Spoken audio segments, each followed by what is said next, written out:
বাঙালি খানায় সবাইকে স্বাগত জানাই। আপনারা তো অনেকভাবে ভাঙন মাছ রান্না করে খেয়েছেন। একবার আমার মতন করে সহজ পদ্ধতিতে আপনিও শিখে নিতে পারবেন ছোট ছোট টিপস সহ। তবে এই মাছটি কিন্তু নদীর মাছ, খেতে কিন্তু খুবই সুস্বাদু।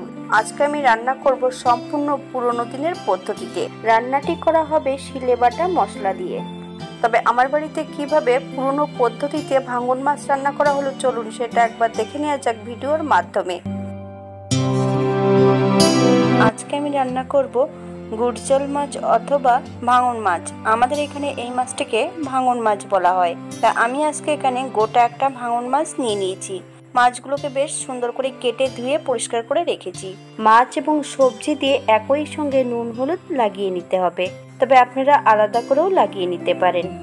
দুটো গাঁঠি কচু আর দুটো আলু বেশ লম্বা লম্বা করে ফালি দিয়ে কেটে নিয়েছি। আপনারা আপনাদের পছন্দ মতন সবজিগুলো কেটে নিতে পারেন। এই পর্যায়ে একটা কড়াইতে বেশ কিছুটা সর্ষের তেল অ্যাড করব। তেলটা গরম হওয়া পর্যন্ত অপেক্ষা করতে হবে। হাফ চামচ নুন অ্যাড করব। এই পর্যায়ে আমি এক এক করে সম্পূর্ণ মাছগুলো তেলের মধ্যে অ্যাড করব। মিডিয়াম আঁচে 5 থেকে 7 মিনিট করে এক এক ধার ভেজে নিতে হবে।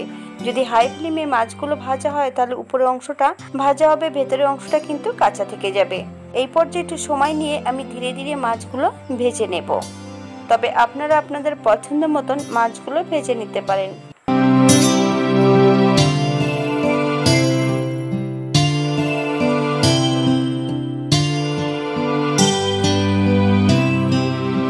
সম্পূর্ণ বাঙালি রান্না ঘরোয়া উপকরণ দিয়ে। আপনাদের যদি রান্নাগুলো পছন্দ হয় তাহলে চ্যানেলটি সাবস্ক্রাইব করে দিয়ে পাশে থাকবেন। পাশে থাকা বেলটি বাজিয়ে দেবেন, নইলে নিত্য নতুন রান্নার নোটিফিকেশন পাবেন না।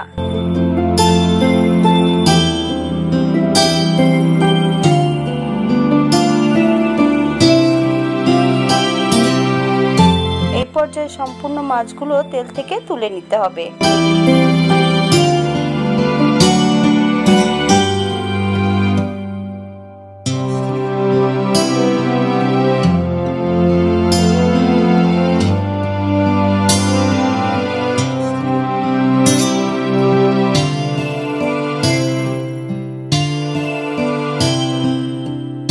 একই তেলে রান্না করব, কিন্তু তেলের পরিমাণটা অনেকটা বেশি আছে, তাই কিছুটা তেল আমি কমিয়ে রেখে দেব। এই পর্যায়ে অ্যাড করতে হবে হাফ চামচ কালো জিরে, হাফ চামচ রাঁধুনি। কালো জিরে এবং রাঁধুনি থেকে সুগন্ধ বেরোলে সম্পূর্ণ সবজিগুলো অ্যাড করব। মিডিয়াম আঁচে 7 থেকে 8 মিনিটের মতন সবজিগুলো বেশ ভালো করে ভেজে নিতে হবে। তবে আপনারা আপনাদের পছন্দ মতন সবজিগুলো ভেজে নিতে পারেন।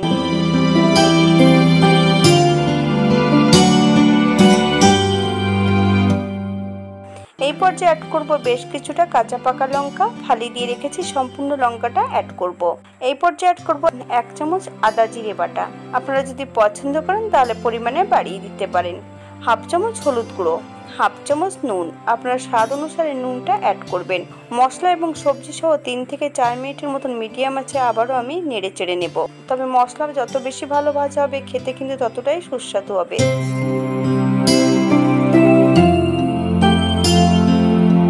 মশলা ধোয়া বাটি থেকে সামান্য একটু জল অ্যাড করব। মশলা থেকে যতক্ষণ তেল না ছাড়ছে ততক্ষণ বেশ মশলাটা ভালো করে কষিয়ে নিতে হবে।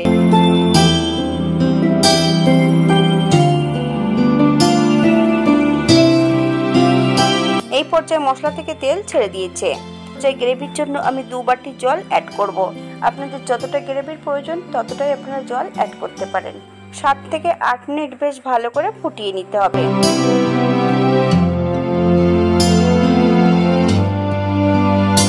এই পর্যায়ে আমি অ্যাড করব সম্পূর্ণ মাছগুলো। হালকা হাতে নেড়ে চেড়ে মাছগুলোকে সেট করে দিতে হবে। 7 থেকে 8 মিনিটের জন্য ঢাকা দিয়ে রেখে দেব, যাতে মাছ ও সবজিগুলো সেদ্ধ হয়ে যায়।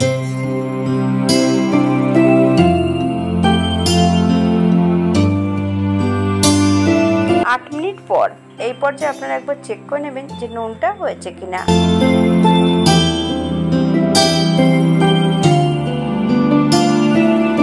এই পর্যায়ে গ্যাসের ফ্লেমটা অফ করে দিয়ে 5 মিনিটের জন্য স্ট্যান্ডিং টাইম দেব, তারপর সার্ভ করব। এটা দেখতে যেমন ভারী সুন্দর হচ্ছে, এটা গরম ভাতে খেতে কিন্তু অসম্ভব ভালো। আপনারা একবার বাড়িতে একই পদ্ধতিতে বানিয়ে নেবেন। যারা পেঁয়াজ রসুন খাবেন তারা অবশ্যই পেঁয়াজ রসুন অ্যাড করতে পারেন। এখানে আমি আদা আর জিরে বাটাটা রেখেছিলাম। আপনারা যদি ধনে পছন্দ করেন তাহলে ধনে বাটাও দিতে পারেন। জন্য হাতে যদি সময় থাকে তাহলে এটা লাইক কমেন্ট শেয়ার করবেন। আজকের ভিডিওটি এই পর্যন্ত। সবাই সুস্থ থাকবেন, ভালো থাকবেন। অন্যদিন নতুন রেসিপি নিয়ে আপনাদের সামনে আবার আমি হাজির হব। নতুন ও পুরনো সকল বন্ধুদের অসংখ্য ধন্যবাদ ভিডিওটি দেখার জন্য।